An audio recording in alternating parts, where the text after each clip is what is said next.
Good afternoon, everyone. Thank you for joining us today, and welcome to our moderated panel discussion, Listen Up, Heritage Acoustics. My name is Rania Muzakiti, and I'm happy to be your Europeana host for this session. Before I introduce and hand over to Pam Jordan, the moderator of our session, I'd like to remind everyone of our housekeeping rules, which will be shared in the chat by my colleague Julia. You can use the Q&A function to ask your questions to our panelists, set your name and set your username to your full name, and follow our inclusive engagement guidelines. If there's anything you want to flag to the Europeana staff, or if you have any questions, please don't hesitate to send a direct message to my colleague Julia in the chats. And now I would like to introduce our moderator for the session. Pam Jordan is a United States licensed lead accredited architect and researcher at the University of Amsterdam, who uses sound to analyze and conserve historic built environments.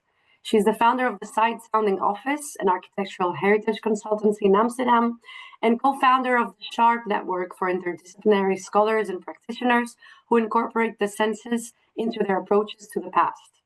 Her research has been featured in academic publications and art institutions, alongside work for preservation architecture films, public memorials, audiovisual archives, and university programs in architecture. Pam is also co-editor of the New Sensory Approaches to the Past, published this July by the UCL Press. So without further ado, Pam, the floor is yours. Thank you so much, Rania. It really is my pleasure to introduce this session on the power of sound, really as a conveyor and indeed a conservable quality of our historic environments. So just a few words to get us started before I hand it off to our speakers today. So what we were thinking as a task force is, because Europeana stays at the forefront of new developments within digital cultural heritage, the growing field of heritage acoustics really is a key discipline for EuropeanaTech to champion for the entire Europeana Network Association. Yet sound is an underrepresented medium, we find, in the heritage sector and Europeana. So our Heritage Acoustics Task Force, comprised in part by those speaking here today, seeks to help put heritage on the agenda, sound on the heritage agenda. So what do you think? What comes to mind when I say heritage acoustics? Perhaps you think of a restored place of worship or an ancient theater. You might even think of the silence of a designed landscape isolated somewhere. All of these are true, but there's so much more to learn than just these kinds of examples based on acoustics and that are designed or specific sounding practices. Sound really is an essential defining characteristic of all spaces. It contributes to their unique identity and their value, and its meaning is not really limited only to designed acoustics. It includes the sounds and the silence of our every interaction in the space. It expresses the materiality and the geometry and practices alike within our built environment.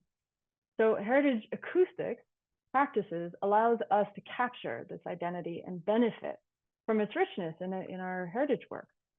Hopefully, as you will hear, the tools and software that can be used in sound capture and analysis and reconstruction are becoming much more broadly accessible. So that enables many more to consider sound in their work. And what should also be apparent today is how inherently interdisciplinary this work is, and draws together a wide scope of media and archival practices to understand the full context of embodied sonic experience through time. So in the following 4 presentations and then the short discussion we'll have afterwards, we really hope to open your ears to how sound can define historic engagement in every circumstance. So with that, I think we can move on to our very first presenter, which is Damian Murphy, if you're ready to go. So I'll give just the briefest of introductions so you can get a sense of where he's coming from. Damian Murphy is professor in sound and music computing at the Audio Lab in the School of Physics, Engineering, and Technology at the University of York in the United Kingdom, where his research focuses on the development and creative application of immersive audio and virtual acoustic modeling. He is an active sound artist and the director of the XR Stories R&D project. And his presentation will be From Politics to Performance, Acoustic Preservation of the House of Commons, and the Royal Shakespeare Company's Stages. Please, Damian, the floor is yours. Thank you, Pam. Let me just share my screen. And this is a very brief summary of some of the recent work we've been doing in our team here in the UK.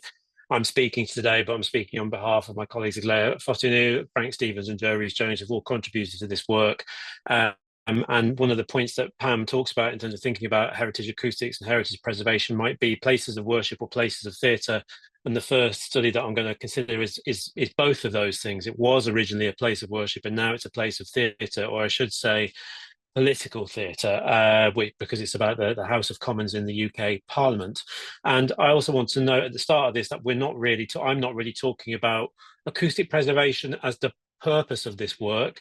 We did it for other reasons, but through doing that work, we've come to preserve those spaces acoustically and study them in different ways. So as I set the scene with, this is the Palace of Westminster in London in the UK, a very iconic building. It's where our seats of Parliament are, our House of Commons, our House of Lords, and the other administrative functions and offices around the government in the United Kingdom. It's a very iconic part of the London landscape, but it's not that old a building. As you can see there, it was built between 1840 and 1870 for very good reason that we'll come to. And currently, actually, it's under a considerable study in terms of its future preservation, because it's an old building. It's a building that needs to be preserved into the future, and there are many, many challenges around that. And acoustics is maybe one part of it that we are starting to address. The House of Commons, as it currently looks, or as it looked maybe sort of 5 to 10 years ago, a few governments ago for the United Kingdom, it looks like this. One of the ongoing challenges of the space is how you are heard within that space and whether you can fit in with that space, because there's not enough space to fit all of our members of Parliament in the seats of the benches that currently exist within the House of Commons. But it did not always look like this, and indeed it was not always on that site within the Palace of Westminster itself. So a very brief bit of history. This started as what was called St. Stephen's Chapel in the 13th century. It was constructed or started by Edward I and completed by Edward III around 1360, and it was designed to compete with the Sainte-Chapelle in Paris. It was a very ornate Gothic style. It was beautifully rendered in paint and other methods of decoration. And it was a place of worship originally. But after the Reformation, it was repurposed as the first permanent seat of the House of Commons from 1548 until 1834. And so it became the image that we have a representation of there in the middle there of 1653 or from 1653. And then it's gone through a number of refurbishments and changes. We see as Sir Christopher Wren had redesigned it in 1709. And then the most recent changes before it changed considerably was in 1800, where we see there the MPs sitting on their benches, and in 1833, where the space had to be expanded back to fit the maximum dimension of the original chapel of St. Stephen's, because it had to accommodate an additional 100 Irish MPs who came from, due to the Act of Union between Ireland and the United Kingdom. And those MPs needed to be fitted in somewhere, and that included extending the galleries and pushing back the walls as far as possible to get them to sit. But again, not all the MPs could sit in that house. Ventilation was a challenge. Being heard was also always a challenge. In 1840, however, it was subject to fire and the building was destroyed. And that's something that runs through many of the studies that our colleagues have worked on that we may hear about this afternoon. Fire is always a challenge in these older buildings, in new buildings, of course, as well. And so from 1840, the building was restored to become the House of Commons chamber and the Houses of Parliament as we see now. But we were tasked to explore the acoustics of the pre-fire, the pre-1840 space. And we can see here the section view from one of the plans of the time from the National Archives. And the space that we're interested here is this area here. And within that sort of that square space, there are a number of key aspects. There's the actual House of Commons chamber there, which we can see outlined in green. But we're also interested in these red spaces above, which are the ventilation shafts that were built into the House of Commons chamber to improve the ventilation and the flow of air because of the sheer number of people that were within that space. And around this time, it was a particularly important time in the politics of the United Kingdom, because women were excluded from the House of Commons chamber. Obviously, they couldn't be voted in as MPs at this point, but they were also excluded from the public gallery for causing trouble. And so women used to gather, or privileged women of the time, used to gather in the roof space above the House of Commons chamber, around the ventilator, as it was called, or the sentry box, or the shed, and listen into the debates happening below. And we see an extract of one of Lady Shelley's diaries from the time. The sound ascends so perfectly that with attention, not a word is lost. We were challenged to understand what those women could hear for contemporary speeches of the time. And that led us to questions about how sound was transmitted and understood within the House of Commons chamber, and how that changed with its own changes over time.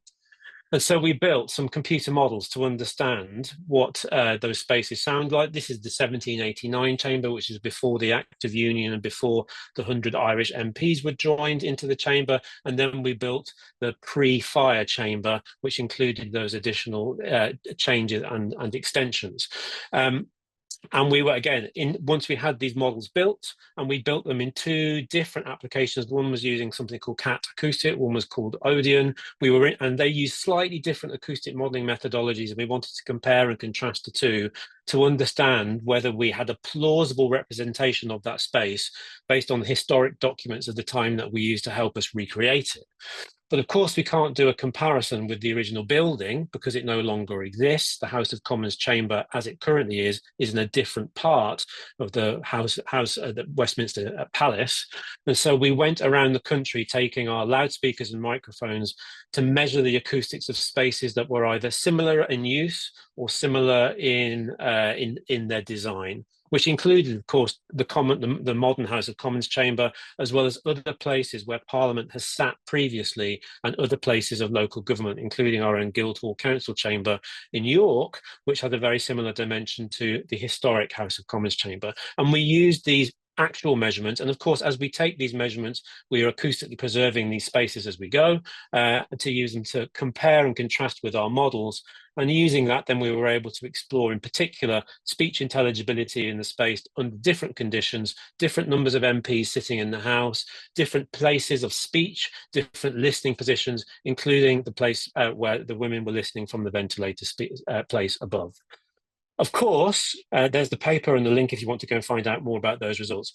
Of course, politics is theatre, and politics is performance. So our most recent work we've done is with the Royal Shakespeare Company. The Royal Shakespeare Company are based in Stratford-upon-Avon, which is the birthplace of William Shakespeare and where he was laid to rest. You can see on this map here where we are at the University of York and where Stratford-upon-Avon is in the United Kingdom, which is in the Midlands.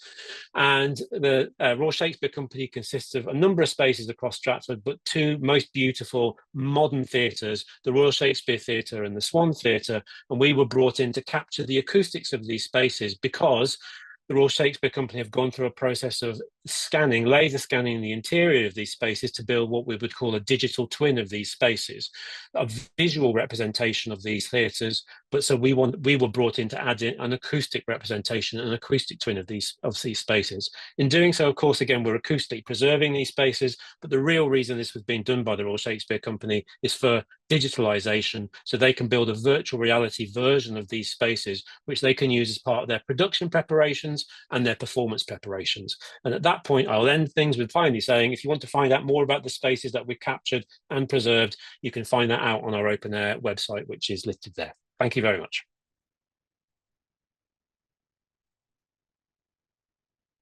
Let me stop sharing.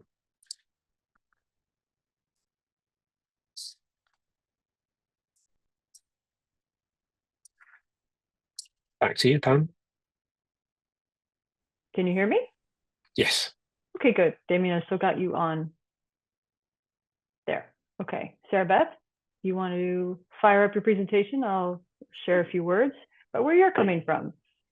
So Sarabeth Mullins is an acoustic researcher and simulation specialist whose work focuses on the reconstruction of complex acoustic environments through computational modeling. Her doctoral research at the Sorbonne Université focused on the acoustics of Notre-Dame de Paris, combining musicology and architectural acoustics.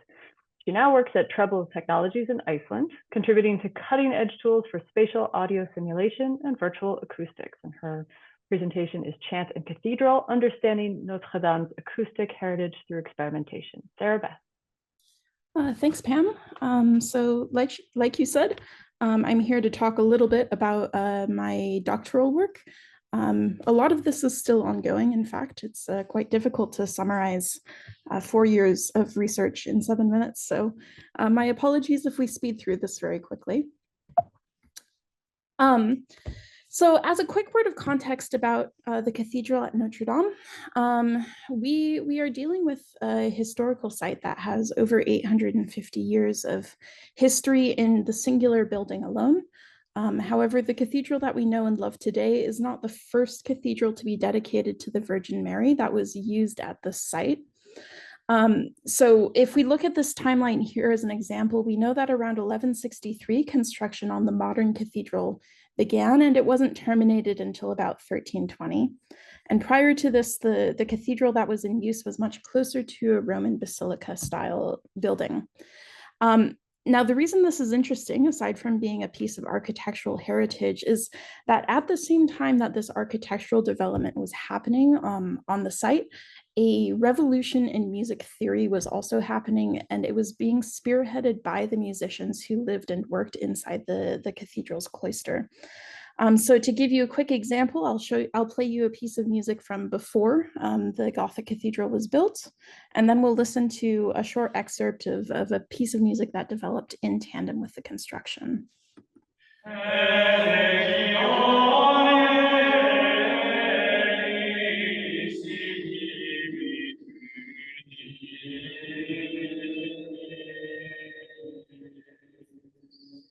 As you can hear, that's a single melody, a monophonic chant, and it bears not a lot of resemblance to the style of music that came after the cathedral was fully constructed.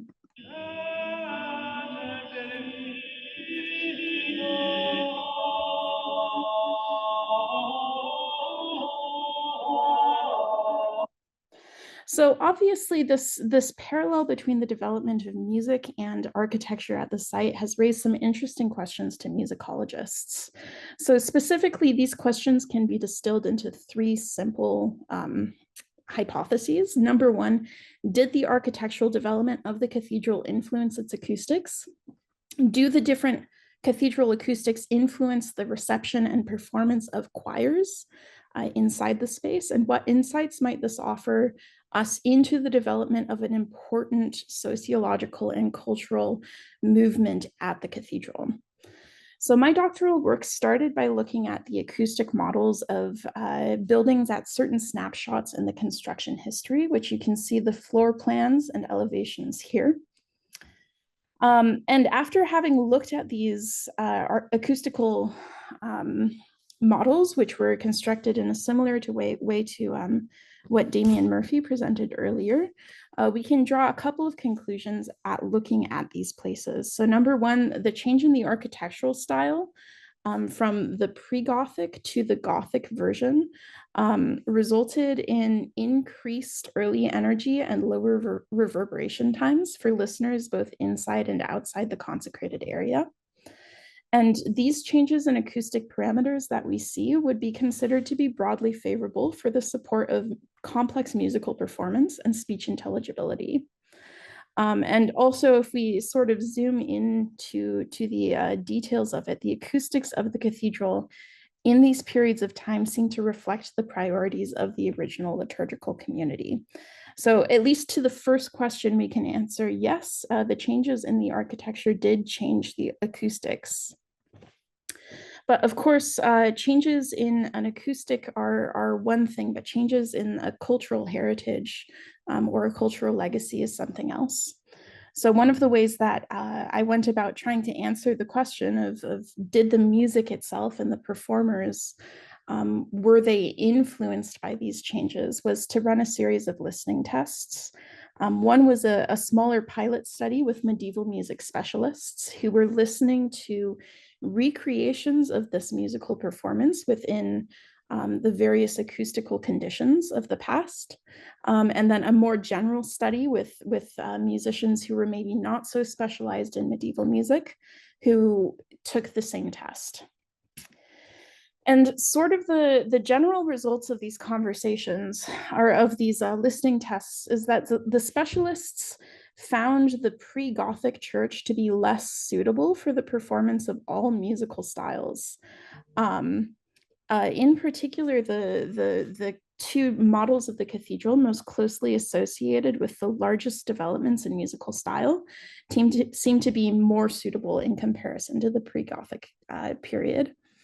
And in comparison, the generalists don't necessarily have that same strong reaction to before the School of Notre-Dame style of music and after, but they do have the same trend of saying that the pre-Gothic building is generally less suitable than some of the more Gothic acoustical conversations.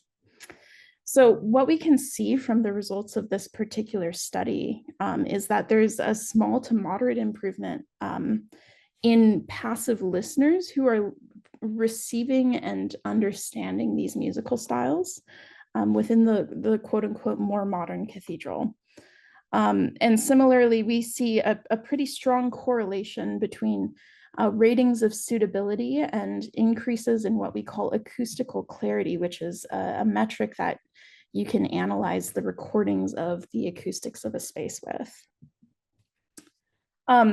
Now, obviously, this work is ongoing and publications are underway on these subjects, but in general, what the current research or the current results of my work would seem to suggest is that the change from this pre-Gothic building to the cathedral that we know and love today would have introduced an immediate improvement in the acoustics for musical performance and for musical appreciation and listening, at least judged by modern metrics.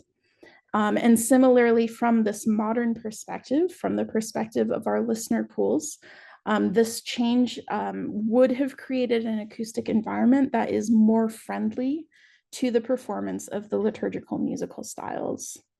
Now, I know that this was a very brief overview of all of the work. So if you have further questions for me after the session, I would be very happy to answer them. But I feel like I have to here point out the fact that it's been a large group of us working on the acoustics of the cathedral. So I'd like to thank all of my collaborators and colleagues on the grant as well. So thank you, Pam, and back to you. Thanks, Sarabeth. What a good prompt. Just to remind the audience, we really are looking for conversation, and your questions, as broad or specific as you have them, we welcome them. So please do put them in the chat so we can return to your interested notes at the end. So we'll move on now to, I believe we have Eoin. Eoin Callery is up next. He's an Irish artist and researcher creating music, sound art, and installations. He works with acoustic phenomena, in particular, developing interactive virtual acoustic systems and other related technologies. He's currently the course director for the MA in Composition and Creative Music Practice in the Irish World Academy of Music and Dance at the University of Limerick in Ireland. Eoin, the floor is yours. Thanks, Pam. Yeah, as Pam says, I am based in Limerick in the Irish World Academy of Music and Dance. And previous to that, I was a lecturer at Karma in Stanford. And over the last decade, been designing various virtual acoustic systems that allow us to interact with various historical sites even around the world. These have included places like the Hagia Sophia in Istanbul, small chapels in Rome, Chiesa di Sant'Agnetto, San Lorenzo in Florence, and all of this is really, as all of the rest of my colleagues have been talking about, is exploring how sound forms part of the expression of these sites' identity and therefore cultural heritage. But what I'm going to talk about today is something I've been doing more recently, which is interacting with some of the objects that might be found in these kinds of places, which also give us an auditory link into the past. To that end, last summer in the Hunt Museum, which is a museum in Limerick, they had an exhibition exhibiting several medieval artifacts from their collection called Ireland and the Birth of Europe, which was highlighting the influence of Irish Christian scholars and missionaries, their contribution across Europe, particularly in the early medieval period after the fall of the Western Roman Empire. And among these artifacts, what we're really going to talk about today, are 4 of these medieval handbells. These all come from in and around the 8th and 9th century. They're sort of small objects, but they kind of reflect something of Ireland's contribution to both the material and oral history of Europe. Two bells in particular, the Bray Bell and the Cashel Bell. These are named after places. Bray is a small town to the south of Dublin. Cashel is in the Midlands, which was early medieval period, very important site, monastic site, very interesting built heritage and everything around there. And the Cashel Bell is a very famous artifact that was found nearby. Bells of this type are found all across Ireland, Britain, and parts of northwestern France. The style likely originated in Wales and spread out from there. If you really want to dive deeper into this, the absolute authority on this is Cormac Burke, who was a curator at the Ulster Museum in the north of Ireland, and he has a wonderful book called 300, which documents 300 or so of these bells, talks about their practical use and a lot of the stories and mythologies that have come around that are associated with them. Practically, these bells like marked time in the day, the old monastic hours. Interestingly enough, the Irish word for bell and hours and clock is the same thing, clog. Excuse me. But also the mythology that's associated with these things. You see it from these pictures here. They're used in blessings, casting out demons. This is St. Patrick from a 15th century Italian manuscript, throwing his bell at a demon to get rid of him. And even today, one of these bells in Saint Julien in Brittany is used in blessings at different times of the years. Of course, it's the sound of these bells that is part of their identity. But being over 1,000 years old, it's probably not a great idea to hit them all the time and make them sound. The other thing being that a lot of them have, just kind of zoom in a little bit here. There's a lot of damage to some of these bells, dents and things that have happened over the years. And this, the Cashel bell here, this was a handle that was transplanted in the early 20th century. Its original clapper is gone. These things happen. What's really important though is that while there has been some changes to these bells, a lot of their original tone is still there. Like any object, the most important factors in when you're trying to recreate a sound is the geometries, the mass of the object, and being able to simulate the energy strike. And if you can do those things with the bell, that's enough to give you a pretty accurate sound of what was actually there in the first place. So at the end of the final COVID restrictions in 2022, I went to the Hunt Museum with Sean McInerney and Sinead Hutchinson, and we made quick recordings of these bells. Here's the little guy, bronze bell, monastic bell. This is the Bray bell. This is the Cashel bell, which is a lot more presence. And then we played, actually did a peal with the fake clapper that was added in the 20th century. That's what it would kind of sound like ringing out. Okay. These recordings were first used in a small installation that we had in 2022, just where the bells were marking out a soundscape. I'll just play a little bit of that. The bells began an electroacoustic soundscape that had sounds of Limerick, and the bells were mixed with those sounds of Limericks in different ways. So something like this.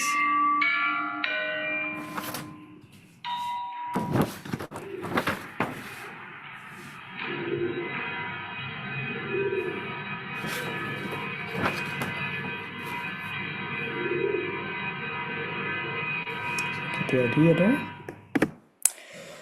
But of course, from the beginning of making these recordings, we wanted to find a way of actually allowing the public to interact with them. So we made this kind of very simple iPad app that finally made its debut in 2024 at the Ireland on the Birth of Europe exhibition, and is now housed in the Treasury, which is in the basement of the Hunt Museum, which has a lot of other ecclesiastical artifacts from various different time periods.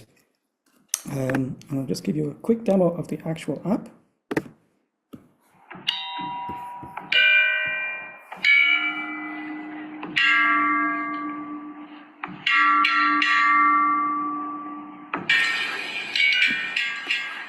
Our little bell ensemble at the end.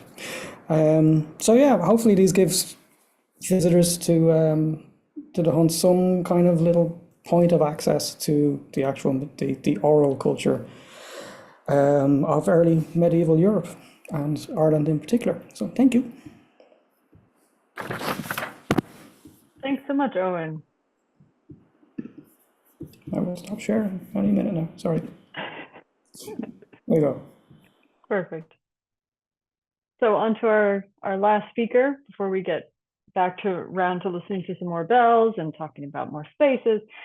So next up is Julien de Muynke, who's a researcher in spatial audio and room acoustics at Eurecat Technology Center of Catalonia in Barcelona in Spain. He's also the co-founder of the cultural mediation agency Talkartiv. He completed his PhD in heritage acoustics and audio extended realities at the Sorbonne Université in 2025 under the supervision of Brian Katz. His research focuses on the acoustic reconstruction of historic spaces and the development of immersive visitor experiences at heritage sites using spatialized historic soundscapes. See what I said about all these different technologies coming in? So his presentation is on reconstructing the acoustic conditions of Ars Nova performance in the 14th century Palais de Papes, from research to public experience. Julien. Yeah, thank you, Pam, for the introduction. Can you hear me? No. Yes, we could hear you. Okay, sorry, I will share my screen again. So yeah, thank you for the introduction. I'll be presenting today the SON project, which stands for Hear the Sound of Ars Nova. This is an archaeoacoustic project funded by the SET Sud-Est, and it aims to reconstruct the acoustic conditions of the 14th century Great Chapel of the Palais des Papes in Avignon, France, which was known to be the center of development of the Ars Nova singing repertoire. So this project is based on the outcomes of scientific research from different fields, including my own doctoral research, and it's targeted at the general public, namely the visitors of the Palais des Papes. So this project will offer an immersive visit experience, which includes an embodied narrative and historically informed soundscapes, particularly polyphonic singing into the virtually recreated acoustics of the Great Chapel. So a few words about the acoustic reconstruction of the Great Chapel. So this is the result of an interdisciplinary research in musicology, acoustics, archaeology of soundscapes. We modeled the acoustics of the contemporary Great Chapel using in situ laser scans and room impulse responses measurements.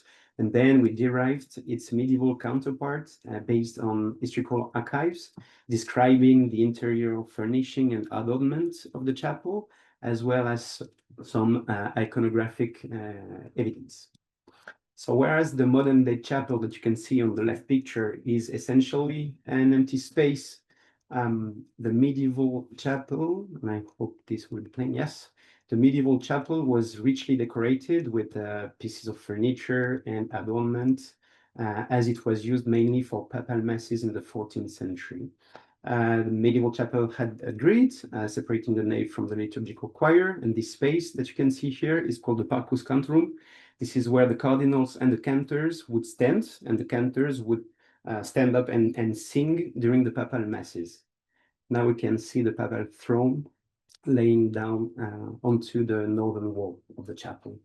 So of course, like these furnishing and adornment had a significant impact on the acoustic of the chapel. A few words about the Ars Nova musical repertoire. And so basically this is, it's known for its innovations in vocal composition and notation compared to Ars Antiqua, which is another polyphonic singing genre that developed about 2 centuries earlier around Notre-Dame de Paris. And with the motet being the emblematic musical form of the Ars Nova chant. So this is a polyphonic chant, usually with 3 different voices, and it's often multi-texted. Motets were built upon an already existing Gregorian chant, onto which new melodic lines were layered with new texts. And mass movements were built the same way as motets, with the only difference being that they were applied to sections of the Mass Ordinary, such as the Kyrie and the Gloria. Okay, so why or how do we use reconstructed acoustics? Well, for different purposes. The first purpose is that we provide oralization using the virtually recreated acoustics for singers when they perform. So on this picture, you can see the recording session. We had a choir specializing in the Ars Nova repertoire, recording in the anechoic room of Sorbonne University. But while we get the dry recordings without reverb, what they hear while they perform is their voice projected into the virtually recreated acoustics. Another purpose of these virtual acoustics is that we can actually simulate different listening conditions, for example, from different positions in the chapel, as you can see on the bottom picture, which interestingly often reflected different social ranks and functions in the chapel. I had a short video, but for some technical issues, I have no audio, so I think it's not the right time to show it, but it doesn't matter much. A few words about the visit experience. So it will be offered through the mobile app Echo du Palais des Papes, developed by Tokartiv. First version of Echo was developed last year around Notre-Dame de Paris. And it offers an immersive visit into the sonic history of the Parisian Cathedral. The visit will be using embodied narrative and specialized soundscapes rendered in head-track binaural. Head-track binaural means that the spatial sound scene is anchored in the real surrounding environment, regardless of the user's head movement, a bit in the same fashion as in a visual VR experience. Mobile, the headphones and the head tracker will be provided by the Palais des Papes, and the visitors will be geolocated through Bluetooth beacons. So the experience or the tour has 7 points, starting in the main courtyard of the palace, continuing up the ground stairs and ending in the Great Chapel. The narration will be delivered by a fictional character that you can see on the bottom picture, who supposedly has witnessed the palace's long and eventful history. Apart from the model, we also carried out some measurements, specifically of the outdoor spaces. We will use those measurements to oralize other audio pieces in the outdoor spaces. And regarding the tools that we use, so basically the storyboard is crafted in Miro. We also use Unity to prototype the user interactions, Unity coupled with F-mode for its spatial audio capabilities. And finally, the user interface of the mobile app is designed in Figma before it is implemented in Unity. So that's a work in progress. It will be released hopefully in early 2026. And again, the main objective of this project is to bring the outcomes of the academic research to the general public. That concludes my presentation. Thank you so much. Thank you, all presenters. We are excellently on time, so we have good opportunity for some discussion. We've had some questions come through. The first one, I think, would be for Sarabeth, because it is specifically on the Notre-Dame project from Eleanor Guido. Forgive me for mispronouncing names when that happens. She emphasizes first a thank you for a really interesting paper in an incredibly interesting, inspiring session. For Sarabeth, is there a possibility of taking this idea further to include instrumental music through the history of the building? If there's a difference in development of organ or of the organ itself or organ positions, specifically in relation to the architecture and acoustics. Do you have anything you could share on that question? Yes. So although my research specifically is focusing on choral music and the acoustic evolution of the cathedral over time, some of my colleagues and I have been working together to look at the evolution of organ music within the cathedral from sort of the very earliest organs we have record of through to the modern day. If you are interested, we have a paper that was just published this year in Applied Acoustics, talking about the organ positions inside the cathedral over the Middle Ages. Ask a question and you might get a paper. Thank you. That's an excellent answer. Our next question.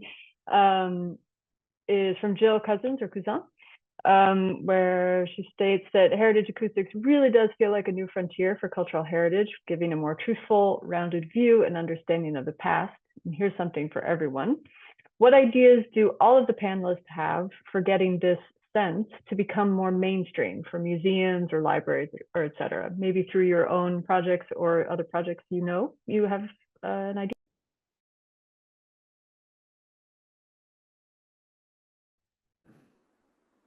Jump in. Yeah, I think like all of us in all technologies development, it's about money, and I think particularly with sound, like if we just have a history of being the bottom of the pile, even though I think the problem with sound is always like if we think about movie sound, that's what everyone's familiar with. In some ways, its job is to not be noticed. You know when something is wrong. You can't put into words what is right, and that's just something that is with sound, how sound is processed by the brain in general, and how culturally sound is kind of what would be the right word, navigated. That's part of the issue for us. When we demonstrate these things to people, they are like we're online at the moment, to be in a room where the acoustics can change, to be singing into something where everything is changing. You see it on their faces. It's a very powerful experience. It's a very, I've seen people cry just spontaneously from these kinds of things. So being able to, and then the histories of these, even with the Bell project too, like there were some people who were quite emotional about it, but it was also very interesting of some people who were just completely, it's not like a visual thing, you kind of have to choose to engage. So I think there's a kind of curation process that comes with that, and an ability and an infrastructural thing that allows us. I think all museums, art spaces, they tend to be actually very large and acoustically very poorly designed. And if you're trying to demonstrate acoustics on these things or the built history of these things, that can be quite difficult outside of the mobile app sort of experience. If someone else wants to jump in, can.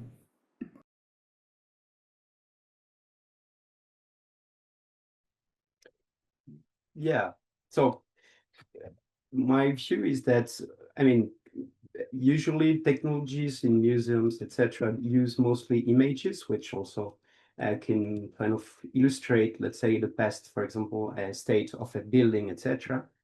But most of the time, or at least I would put it this way, for me, audio kind of complement what you can already see, rather than like substituting it or replacing it, right? So I think it's quite a nice media to transmit the history, for example, of a space, while visitors are still like looking around, etc. So it kind of fosters for me imagination. So this is why I think that actually acoustics and audio, is quite a very efficient media for transmitting the history, and also sometimes the complex history, right? For example, like, so the product I'm working on is about a very specific topic, which is like the polyphonic chant of the 14th century in this very specific place, which is even for us modern listeners quite hard to understand, even for a music expert. So basically the idea is also to use these scientific outcomes and make it understandable and reachable for any interested visitor. I'll just add quickly. I think there's always a challenge around sound in a museum's context, because it's not the same as lots of individuals looking at lots of objects, and so you have to carefully design both the visitor experience to incorporate sound, and probably try and design sound experiences that can be shared by people at the same time. And so that is a challenge. It's not just the same as looking at each individual aspect of a model or whatever. And because if you use loudspeakers, there's a clash of sound in a busy space, or when people talk, it interferes.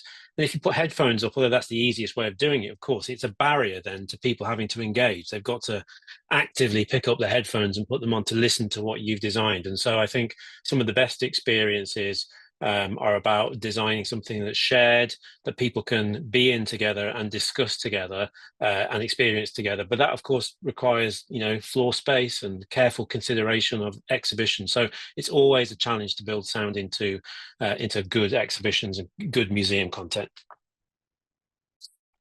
That is an excellent point to leave it at. I'm afraid that our conversation always just gets started right when we have to finish, but I hope this has provided some entry points for the audience, and please be in touch with your questions, your thoughts, and continuing interest in collaborating on these questions. They are indeed deep questions that we grapple with, but hopefully they have proven to your ears to be something of interest in the future. So with that, thank you, presenters. Wonderful job today.